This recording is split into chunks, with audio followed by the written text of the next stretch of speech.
I think we had just introduced the man Tatian, the harmonizer Tatian, to you, a late 2nd century or mid to late 2nd century Syriac translator. We've given you some of his works before on animals, on perfection according to the Savior. His best-known book, Oration Against the Greeks, that's quoted by Clement of Alexandria and Eusebius. All of this starting from here is new material. It's now preserved only in a 10th century manuscript and a few copies of it. It was first published back in 1546. I've got a copy of his Oration Against the Greeks. I think I read part of that to you last time, just the 29th or whatever. I believe it was the 29th chapter that gives a little bit of a history of Tatian's conversion. Basically, I guess we could say his testimony there. I had a few other things to say about the man as such before we get into his most important work as far as we're concerned, and that would be a translation, and that would be the Diatessaron. Both Irenaeus and Jerome speak of him as a founder of an Encratite sect. The word is pronounced different ways, but an E-N-C-R-A-T-I-T-E.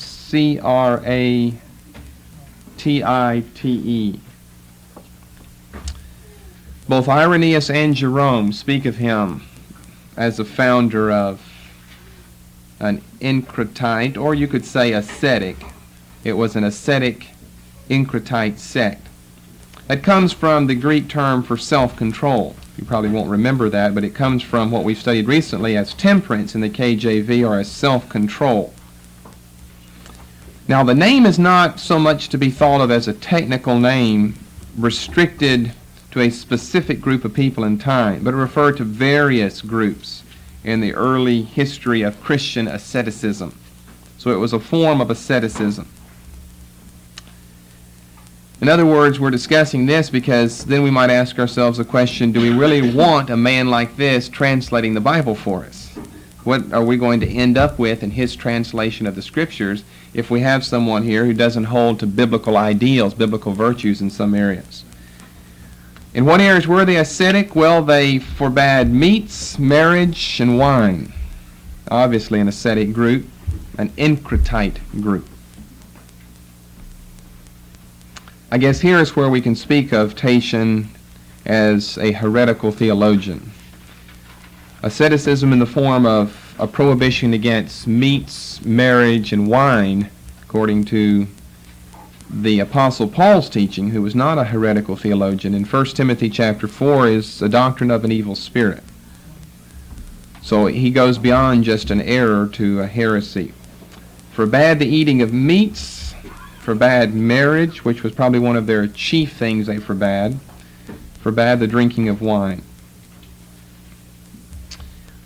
If you can think back in your mind earlier in this class in biblical literature, when we discussed the pseudepigrapha, the New Testament aspect, we talked a lot about pseudepigraphal Gospels and pseudepigraphal Acts. And some of the things that we found, some of the things we discovered from looking at these groups of books, was that it appeared as though they were from an ascetic circle of people because of the ascetic doctrines that were propagated there in their teachings. And no doubt that's true. As a matter of fact, from some Encratite circles, we must have the origin for the some of the pseudepigraphal Gospels and some of the pseudepigraphal Acts that we've talked about before. We're going to look at some verses that he changed. I'm just going to give you one now, not a verse, but an idea to show you what we're talking about here.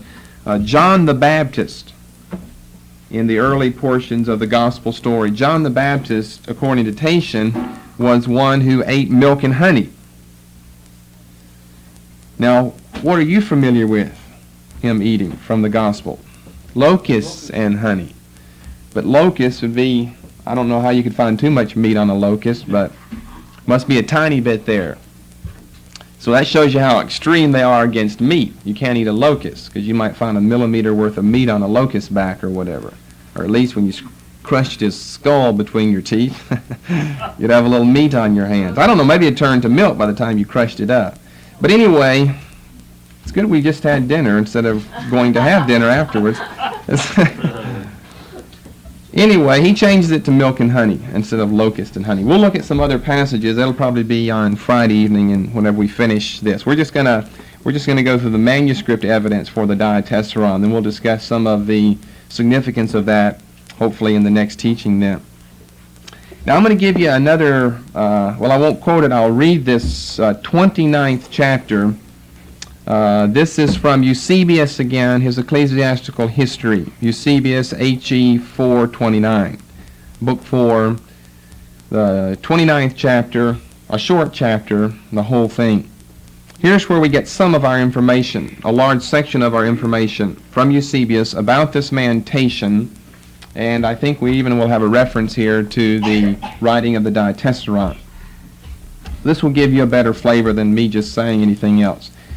Speaking of Tatian, he is the same whose words we adduced before in reference to the excellent Justin Martyr. Remember, he had been a pupil or disciple of Justin Martyr in Rome, mentioning that he was also the disciple of that martyr. This is shown by Irenaeus in the first book against heresies, where he writes both respecting the man and against his heresy. We quote now from Irenaeus, "Those that sprang from Saturnus and Marcion, called the Encratites, proclaimed abstinence from marriage, setting aside the original design of God, and tacitly censoring him that made male and female for the propagation of the human race." So Irenaeus, with a little of his irony, is seeing through the heresy of the Encratites, saying you're not coming against something that was not established by God. And not only are you coming against something that was established by God, but tacitly, he said, you're censoring him, the one who made male and female. They also introduced the abstinence from things called animate with them, displaying ingratitude to God who made all things. They also deny the salvation of our first parents. Now that's a question that's often debated in theology, whether Adam and Eve were really saved in our sense of the term. In other words, will you see them whenever you get to heaven? And this has been but lately discovered by them, a certain Tatian being the first that taught that horrible doctrine.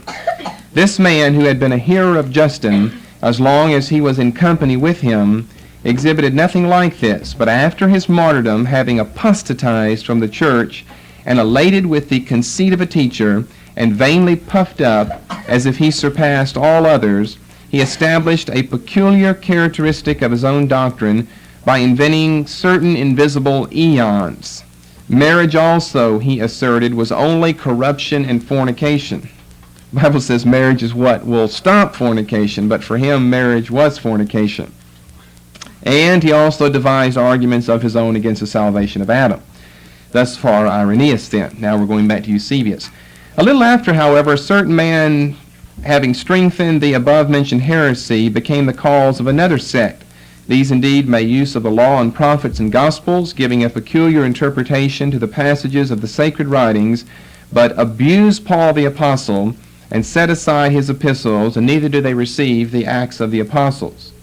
But their chief founder, Tatian, having formed a certain body and collection of gospels, I know not how, has given this the title Diatessaron. That is, the gospel by the four, or the gospel formed of the four, which is in the possession of some even now. Eusebius writing up in the early part of the 4th century. So here's where we get the name of it, Diatessaron. It's been preserved for that many centuries. It is also said that he dared to alter certain expressions of the apostles in order to correct the composition of the phrase. He has also left a great multitude of writings, of which the most noted among all is that work against the Greeks, which we read some of last time, in which, as he records ancient times, he proves Moses and the prophets are more ancient than all the celebrated writers among the Greeks. This book indeed appears to be the most elegant and profitable of all his works, and so much for these. That finishes chapter 29. So we do have some good historical references. Some people haven't always believed that, but we do have some good historical references for the historicity not only of Tatian but of the Diatessaron. And the very significance of that we will demonstrate hopefully more the next time we meet with this class then. Okay, One thing we need to, I guess, begin discussing with the Diatessaron, maybe I need to get it back up here again.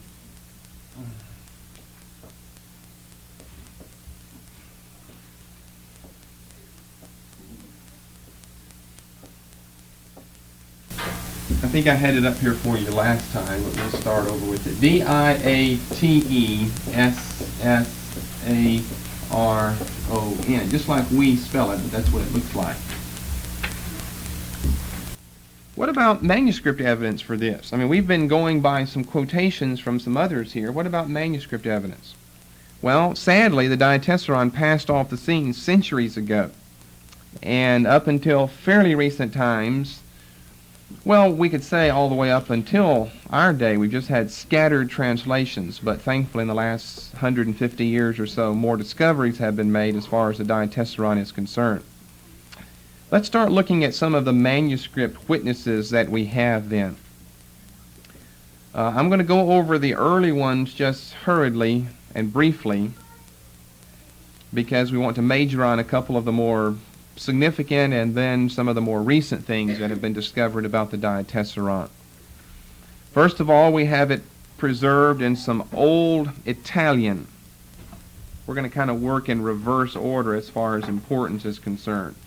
Some old Italian copies, which obviously don't go back, that far. We're talking about the medieval period.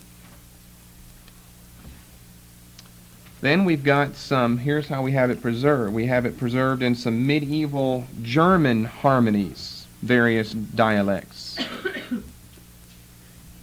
particularly in High German. Medieval German harmonies. We have some Persian copies that appear as though they are translations of Syriac manuscripts. They seem to show Syriac influence. The fourth place, it's preserved in some Arabic manuscripts. We've got 5 relatively complete Arabic manuscripts and 3 stray folios.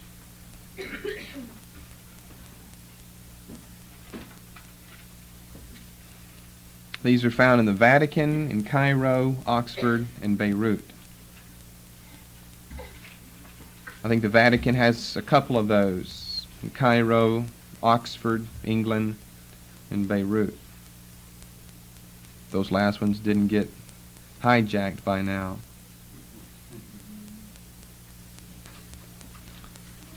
The textual transmission doesn't seem to be that reliable in the Arabic manuscripts. 2 of these were printed in 1888, which at least gave the scholarly world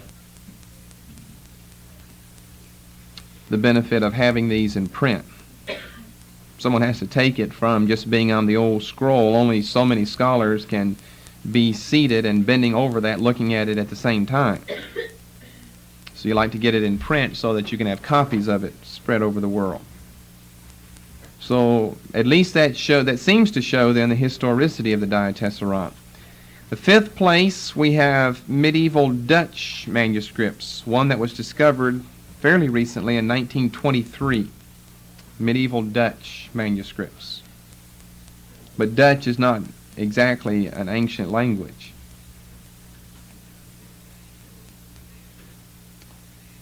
Then, getting a little more important now, we have the Latin Codex Fuldensis.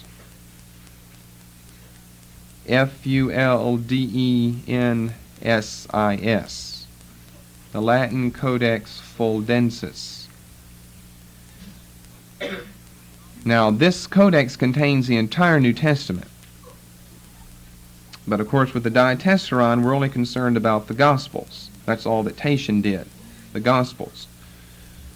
So what do we see in the Gospels here? Well, the Codex contains the entire New Testament, but the Gospels are preserved in Tatian's harmonistic fashion, which seems to indicate the debt Fuldensis owes to Tatian's harmony. Matthew, Mark, and so forth. but in his own way. You don't have Matthew, Mark, Luke, John all separated. Remember, we're talking about a harmony of the Gospels. So you have it all in a harmonious relationship. The text of Fuldensis has been assimilated to that of the Vulgate. It was written in 545, but the text has been influenced because of the importance of the Vulgate in Latin tradition. Now here in the seventh place we come to one of the most important things, and that is the commentary from Ephraim. Ephraim may have been the most famous of the Syrian churchmen.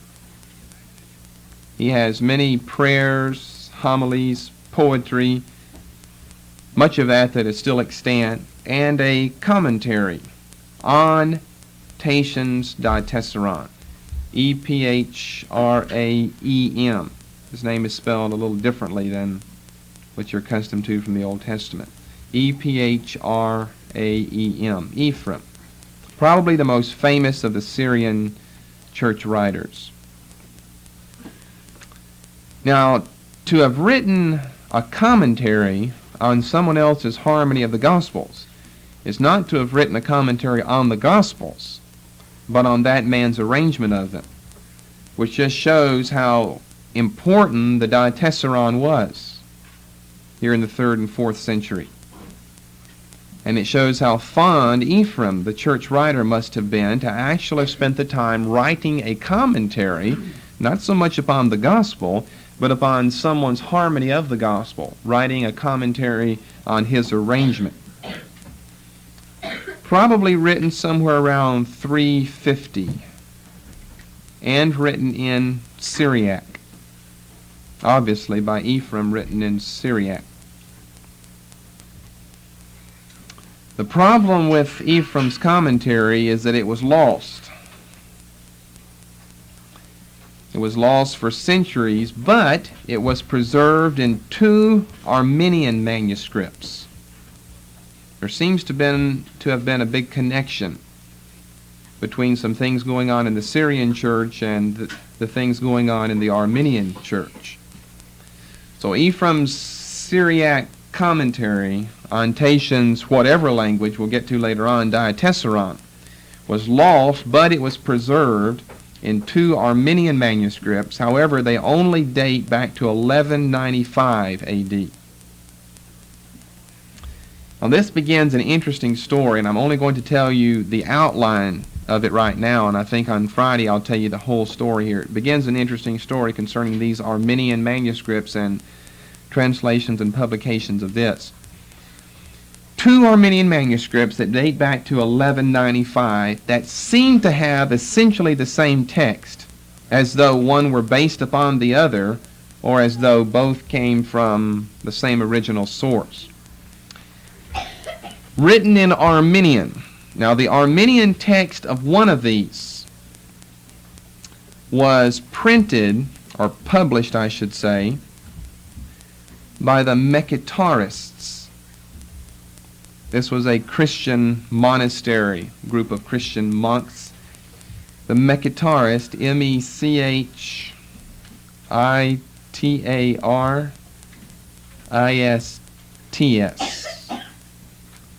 the Mekitarists of San Lazzaro in Venice in 1836, an island off Venice.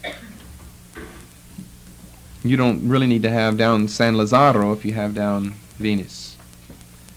Printed by the Mekitarists in Venice in 1836. They printed or published, some of the monks there went to the trouble of printing or publishing the Armenian text from one of these 2 late 12th century A.D. Armenian manuscripts. And of course what they are printing there is an Armenian copy of the Syriac commentary done by Ephraim on Tatian's Diatessaron. This is the problem. This is why some people have wondered whether Tatian ever really existed, or whether the Diatessaron ever really existed, whenever we're having to go through all of these tertiary sources here to find out our information. Well, this should have been good news for everyone. Should have been good news for the world's scholars and for scholarship, because now we have, after all these centuries, it's been gone. The commentary by Ephraim has been gone on Tatian's Diatessaron, and that would seem to give us some insight, some light into what, and shed some light upon what Tatian had done and what Tatian had said in the Diatessaron.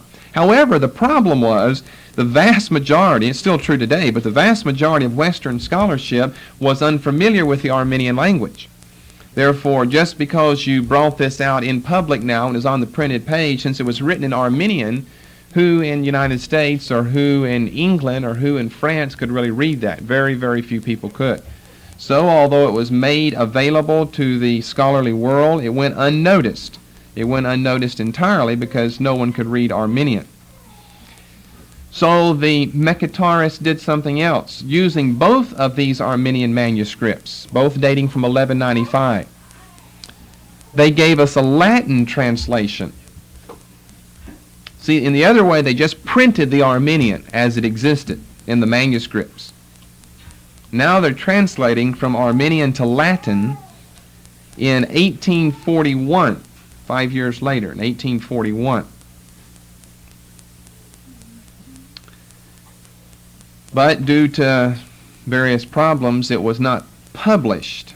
That was just their translation, their own personal translation. It was not published or printed until 1876,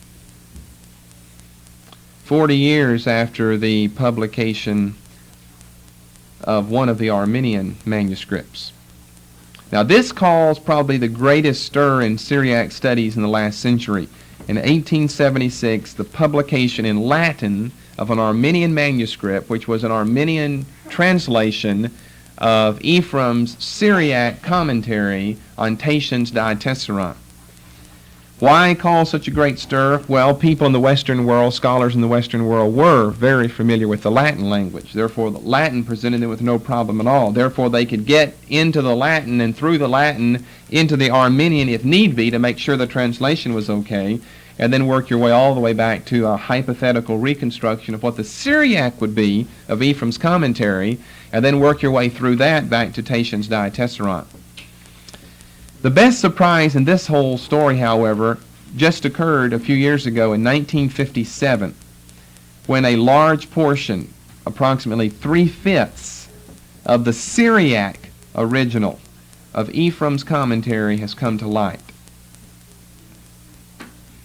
It came to light as part of an acquisition of Sir Chester Beatty. We've talked about Chester Beatty papyri before in New Testament documents. Sir Chester Beatty, part of the collection of the British Museum. And here is what everybody had really been wanting. By now, people are a little more familiar with Syriac. We're way up into the middle of the 20th century now, 1957.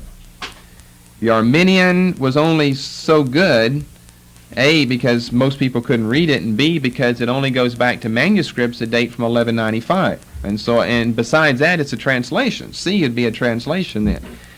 With the discovery now of a large portion, approximately 3/5 of Ephraim's commentary in Syriac, now we're not having to deal with a translation. This wasn't the original manuscript that Ephraim sat down and used one day. It's a copy of a copy, but at least it stayed in the same language though.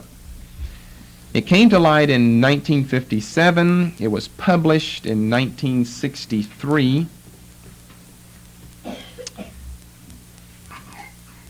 And it was composed of 65 folios, with another stray folio turning up in Barcelona. We've talked before how these leaves of manuscripts are probably just spread all over the European continent, in different libraries and universities, museums, private collections. The date for this manuscript, the 4th to the 5th century. It's an incredible discovery. We only had a late 12th century Armenian translation of Ephraim's commentary up until just 20 years ago, 30 years ago, 1957. Publication of it in 1963. However, now with the Syriac, they went back and made a comparison between this 4th to 5th century Syriac manuscript and the late 12th century two Armenian manuscripts, and they were able to prove that the Armenian translations were in fact very, very reliable translations, which was good because people since that time have been working on that assumption. They didn't have anything but Armenian from 36 to 76, 1836 to 1876, and then they had Latin. But in 1876, the Latin still was based upon the two Armenian manuscripts that had dated back to the late 12th century, 1195 AD. That's one of the largest discoveries that we could discuss or share with you concerning Syriac, the Syriac language, Syriac translations of the Bible. We have another one that we're going to give you that is most significant, but it's not nearly as extensive. Here we're talking about 3/5 of the original Syriac of Ephraim's commentary has now come to light. Moving along in the 8th place, we come to another fairly recent discovery in this century. Along with the discovery of the Syriac of Ephraim's commentary in 1957, probably one of the most significant disclosures in this century of things relating to Syriac translations. And this was a little piece of parchment that turned up in a place called Dura Europos. D-U-R-A, two words, E-U-R-O-P-O-S. Show you a picture of what it looks like. Here's some of the excavation work for those of you that can see, and then I can pass it back around. This is Dura Europos, a little city called Dura on the Euphrates is where it gets its name. Sometimes you'll see it spelled Dura-on-the-Euphrates, Dura on the Euphrates. You can take that and take a look at it as it goes around. We put a map up here of, here's little Israel over here, here's Tigris, here's Euphrates, somewhere right around here. Here's Jerusalem. Over here, right across the Arabian desert here, is Dura Europos. The little story behind this goes back to the end of the First World War. The mop-up after the end of the First World War, the British were still fighting the Arabs over here in what today is Iran and Iraq. The British soldiers in 1921 were stationed here, western Mesopotamia. They were commanded to dig in. They began to dig trenches. You know, World War I was the so-called trench war. Most of the fighting was done from the trenches. They were commanded to dig in because of an expected Arabian assault that was to come. They began to dig their trenches and they struck a temple. Great, I guess, to happen on a military adventure like that. They struck the remains of an ancient temple. And after they finished their little battle there, then under the leadership of French and American archaeologists, this city, Dura on the Euphrates, was excavated over the next 20 years. The Americans responsible for the archaeology of this were sent out by Yale University. And in 1933, it was announced by Yale that they had a small Greek portion of Tatian's Diatessaron, measuring 4 inches by 4 inches, with 14 imperfect Greek lines of the latter part of the gospel story.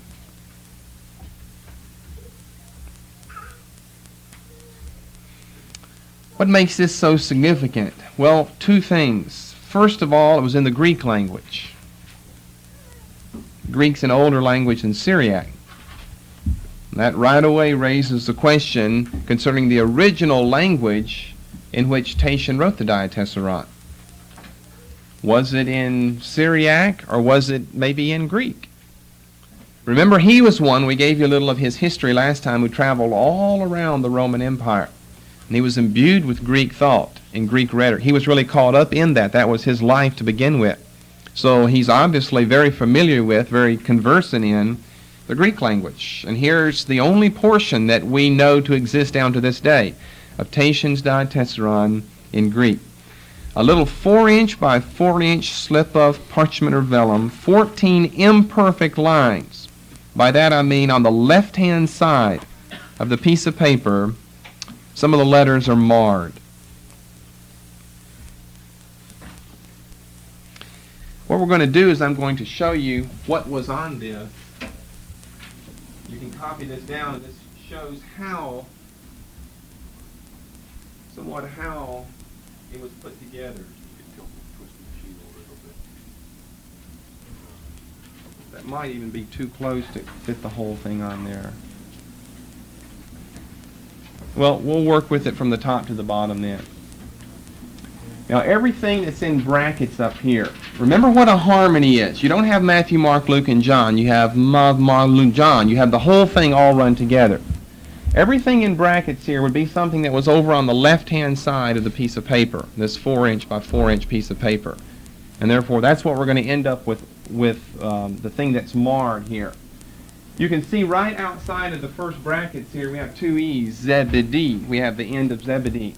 All that's in brackets is purely reconstruction work that has been done to this small piece of paper. It seems to be very, very reliable because you just have to go to certain passages in the Gospels to find out what was the sentence that led up to what he's saying right here. In other words, from where did he get his sentence? The purple numbers, if you can jot those down as we go along, then we're going to take a look at some of these passages here, if we've got the time to, and just see how he went about doing what he did. In other words, these will refer to certain passages, Matthew, Mark, Luke, and John, that he used to draw this material together. So in brackets, we have the mother of the sons of Zebedee. See, in other words, you could turn to Matthew, Mark, Luke, or John, and you won't find this. You have to turn to all 4 of those before you can find something like this. And Salome and the wives, in brackets, of those who, out of brackets, that's probably the most interesting thing in all of this, because that's something that's not really found in the text. The wives of those that had followed him. We've got women following him, but it's generally just translated women. It doesn't say the wives of some of the men that followed him. Remember his problem with marriage here. That's why we're concerned about with something like this. The wives, in parentheses, of those who, out of the brackets, had followed him from, brackets, Galilee, 1E outside of the brackets, to see the crucified, is that last word on the 3rd line, to see the crucified.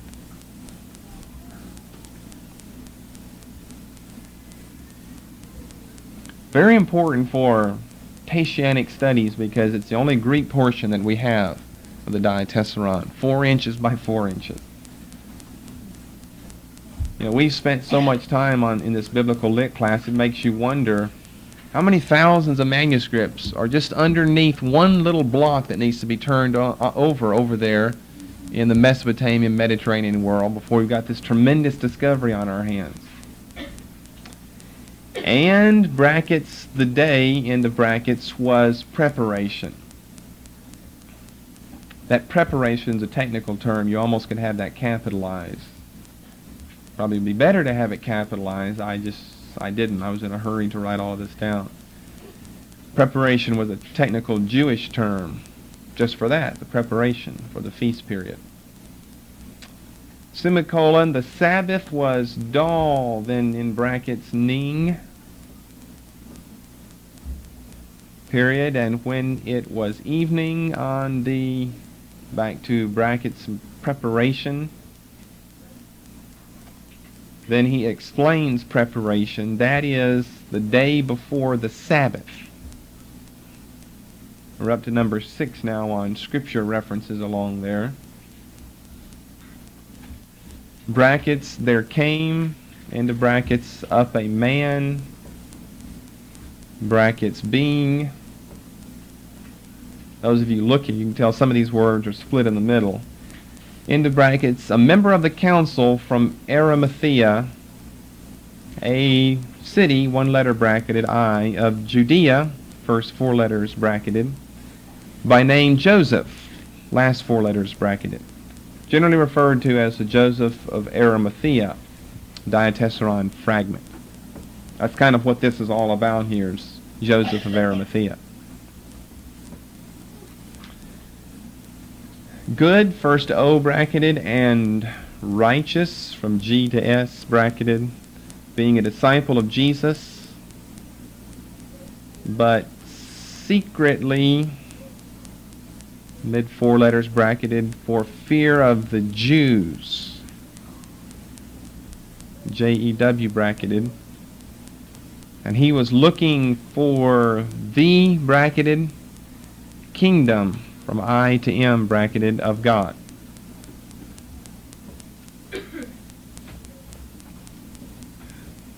Remember, I was saying last time whenever we were concluding that message about Tatian that there are different ways to write a harmony. In the best sense, you're going to have it written as a synopsis where you have columns of Matthew, Mark, Luke, and John. So you're not trying to collate. You're not trying to find what's extra material or what's material that's found only in one place. You're wanting it all there, not to collate it and strike some things out just because who needs a duplication there, but so that you can compare and contrast and try to understand the point of view of Matthew, Mark, Luke, and John in writing what they did. But the earliest forms of harmonies, and they still exist this way down to today, it's been a very popular thing among Christians to try to harmonize the Gospels, is to write it all in one continuous narrative. And this obviously is what he did. And all these purple numbers you see, he's gone to each passage and pulled something out and then put it all together to make it read in a harmonious fashion. But of course, in doing that, you can't help but if one gospel writer said Joseph of Arimathea and another one said that, you're not going to repeat that twice. You're going to strike one of those out. That's what I mean by collating everything. Okay, are you down? Well, you've got to be down far enough to go up on it some.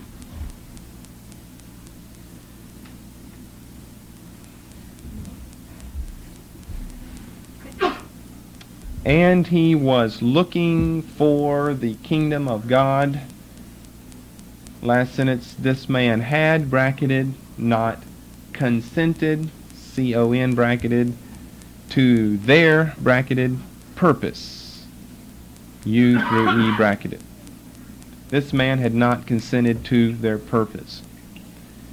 Now notice that, what maybe to you in writing it seems like a long, but really a short paragraph, is composed of 16 specific references from the end of the gospel accounts, all of those being enumerated for you on the bottom of the screen, 1 through 16. Of course, many of them, especially this Matthew 27:57, you'll see that time and time again. 27:57, 57, 57, 57, 57, just because he's lifting out a couple of words or maybe one word at a time and fit it into his whole scheme or theme of things to end up with this harmonistic or harmonious account. So he's lifted out a lot from Matthew 27, Mark 15, Luke 23,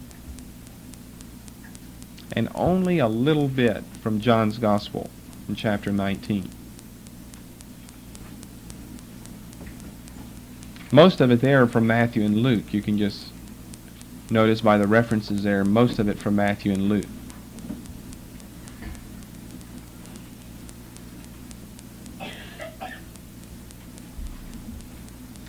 As soon as you get that down, let's look up a couple of these verses. You have to look all of them up together.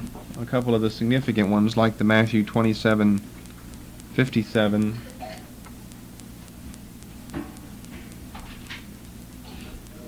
He's using Mark 15, like 40 to 42, and some Luke 23, 49 up to 51, it looks like.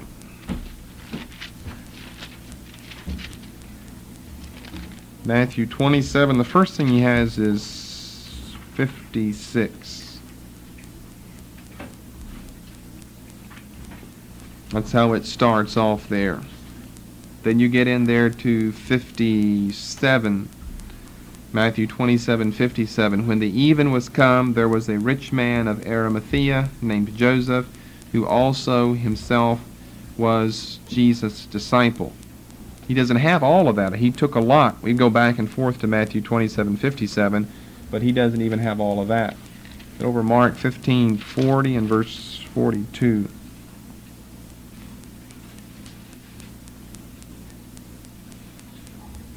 Well, we're getting from Mark 15:42 a lot of the preparation business. Was it preparation? That is the day before the Sabbath. That's directly what you'll find in there. And then Luke 23:49 through 51.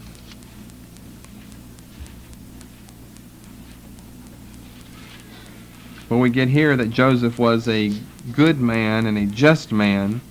For Matthew, we just got that he was a rich man. So here we get good, just. I think he had said righteous in here, good and righteous, being a disciple of Jesus. The same had not consented to the counsel and deed of them. We have this man had not consented to their purpose. And then the only passage is John 19 and verse 38 that he has from John. Oh, some of the secretly business here. So that's probably the best way of giving you a good example of how something like this was done. Some more of the mechanics of it we'll look at on Friday evening, but you can see that really whenever you do something like this, what you are, you become a redactor or an editor then. That's exactly what he's done. And you can't help but end up with, not necessarily your theology. Your theology will end up in there if you have ascetic beliefs, but just ending up with your own personal mistakes. I mean, who would really know except the original authors of the autographs of Scripture what phrase or which word should come before the other or come before another? That you really wouldn't know. To have all this arranged in this particular order is just to say we have here the particular order of Tatian, as far as his thoughts were concerned about trying to harmonize all of this material. Something that's been very, very popular in Christianity, evidently since the days of old Syriac Gospels, or evidently were harmonies of the Gospels in old Syriac, or the two manuscripts that we looked at, the Curitan and the Sinaitic, would not have either begun or ended with a reference to this as a separated one. This is a singular gospel, Matthew, singular Mark, singular Luke, singular John, or Matthew, Mark, John, and Luke, whichever we're talking about. Matthew 27:56 all the way through Luke 23:51a. Hopefully you can see what I'm talking about, that this is really not a good way to harmonize the Gospels at all. The best way to harmonize them is just leave them alone, but put them on columns so that the verse in Matthew that speaks of Joseph of Arimathea is right beside the same one in Mark and Luke that speak of the same thing. Therefore, you can do your own comparing and contrasting, not collating them, but your own comparing and contrasting to see what's been said in which of the authors here, and perhaps that's to give you some idea of something about that author, Matthew, Mark, Luke, or John, why write the things that he has. The most significant thing we could say about this concerns the date. We haven't given you the date of this little Greek manuscript, or just a portion of it that was found. This city, it was discovered now by the British, but the British didn't exist back in Tatian's days. It was discovered by the British, this city here in 1921. Of course, the city was unearthed. You've had a picture passing around in your midst to show you something of the excavations there. We know from the excavations and from, therefore, the history of the city that it was a Roman city occupied by Romans that fell to the Persians approximately 256 A.D. What does that mean? That means the following. This fragment cannot be more than 80 years removed from the autograph. That's how close we have now something to the autograph. And notice the language that it's in Greek. It can't be more than 80 years removed from the autograph. Tatian wrote the Diatessaron around 170 A.D.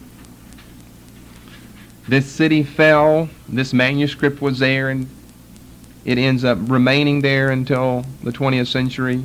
It fell in 256 when the Persians occupied the city, drove the Romans out. And then shortly after that, the city ceased to be inhabited. Covered up and remained covered up for all of these 1800 years. So the fragment cannot be more than 80 years removed from the autograph.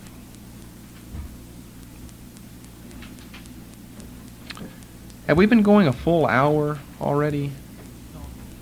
How long have we been going? 15 more? Good, we've got plenty of time then. Let's discuss one more thing this evening then, since we're on that. I think you can turn that off now. Let's discuss the subject of the language of the original composition. Was it Syriac? Was it Greek? Do we have some other option we can opt in favor of? It's one of these hotly debated topics about the Diatessaron. What was the original language? If we're going to put it in Syriac, that's fine. It'll cool and then go off. If we're going to put it in Syriac, then since we do have a Greek fragment of it left now, that means it had to have been translated from Syriac into Greek, which would probably mean that this little portion of it was a Greek translation. Theodor Zahn, Z-A-H-N, famous German New Testament scholar, is probably the most well-known conservative scholar that holds to this position, or that held, he's long dead, that held to this position, that it was originally written in Syriac. Tatian was a Syrian Christian, so that only makes sense. He lived in Syria, that only makes sense. The Diatessaron had such a widespread influence on other Syriac translations, it only makes sense it was done in Syriac. Remember that it had such a widespread influence on other Syriac translations that it influenced even the old Syriac separated Gospels that we talked about earlier. Not in their original composition, because they would have antedated Tatian's date for the Diatessaron, but copies of those that would have come after Tatian's time for the Diatessaron influenced that. We're going to get into a history of the Peshitta, of course, at a later time. The Diatessaron, we'll give you the statistics concerning this, but the Diatessaron actually became so popular among the people, some of the church leaders didn't like that because of the author. Remember, we're dealing with a heretic who's done this. Now, he's generally not referred to like Marcion as one of the greatest of the 2nd century heretics, and probably rightfully so, because he did not do the damage that someone like Marcion did. But he certainly did damage. He does damage even in his Diatessaron, as we'll give you on Friday evening some of his translations of certain portions of the gospel account. We've got things that are just not true at all. We have things that are not true because they're influenced by his ascetic ideas concerning marriage, concerning meats, and concerning wine. I've already given you one. John the Baptist ate milk and honey and not locusts and honey. So it only makes sense that it was done in Syriac. It had a great influence over the Syrian people, to the point that, as I was saying, church leaders stepped in and had so many of the manuscripts destroyed. They didn't want people coming under the influence of Tatian's Diatessaron. We have Ephraim's commentary on it, existing now in Syriac. But all of this doesn't prove anything really, except that at some time in history it existed in Syriac. We're trying to come to an understanding what was the language in which it was originally composed.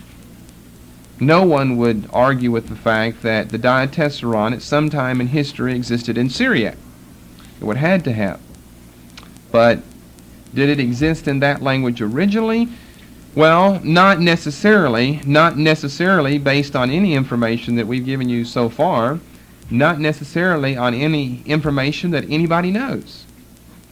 Rather than any manuscript evidence, we really don't have any. We do not have the Diatessaron existing in a Syriac form. We do not have that. I've given you all of the other translations that we have: Old Italian, Medieval Dutch, Medieval German, Arabic, Armenian, Latin. We have Ephraim's commentary on it in Syriac. We haven't discussed anything as far as Syriac manuscripts are concerned to give us good manuscript evidence for the existence, really in any period of history, of Tatian's Diatessaron in Syriac. I'm not saying that it wasn't. It had to have been eventually, somehow, in Syriac. But originally, I don't really think so. Let's go to the other option, and that is it was written in Greek. Now, most critical scholarship holds to this position. People such as Harnack, von Soden, Lake, those are all names of critical scholars. Harnack, von Soden, and Lake. Lake is the one who wrote the famous book on early Christianity. They hold to the position that Tatian composed the work in Greek. And Tatian was perhaps most familiar with Greek because of all of his Greek studies. Eusebius is silent on it being done initially in Syriac. Since he is, and Eusebius is familiar with Greek and not Syriac, maybe we would assume then that it was in Greek at first. We also know from later history it had a profound influence on the text of Gospels in the west of Christendom. And a Syriac translation, or a Syriac original for that matter, could never have done something like that. The language in the West was Latin, mixed with Greek. There's a similarity between Latin and Greek, but there's not a similarity between those in Syriac. Syriac and Aramaic, yes, but not those in your classical languages of Greek and Latin. In other words, what I'm saying is, since we know that the Diatessaron did exert an influence on the text of Gospels in the west of Christendom, it had to have been in a language that was appropriate for the west of Christendom, which would mean either Greek or Latin, not Syriac. What about the title? What's the title of the book? And it goes back to the very beginning. Title is a Greek term, a Greek musical term, which means a harmony of 4 parts. That's always been interesting. That doesn't prove anything conclusively, but it's always been interesting to think that we've got a Syriac work here with a Greek name tag on it. And the Greek is not a translation. That goes back to the earliest times that we have references to anything about the Diatessaron. It's not some Greek translation of a Syriac term. We don't know a Syriac term that would match something like the Diatessaron. The oldest fragment we have, we just discussed this, on Dura on the Euphrates, is in Greek, which can't be more than 80 years removed from the autograph, from the original. All of that evidence seems to point to the fact that it was originally composed in Greek. Maybe either while he was in Rome, remember he went to Rome around 150, or maybe during some of his travels afterwards as he came back to Syria. He comes back around 172, remember, and dies around the same year. Diatessaron shortly before that.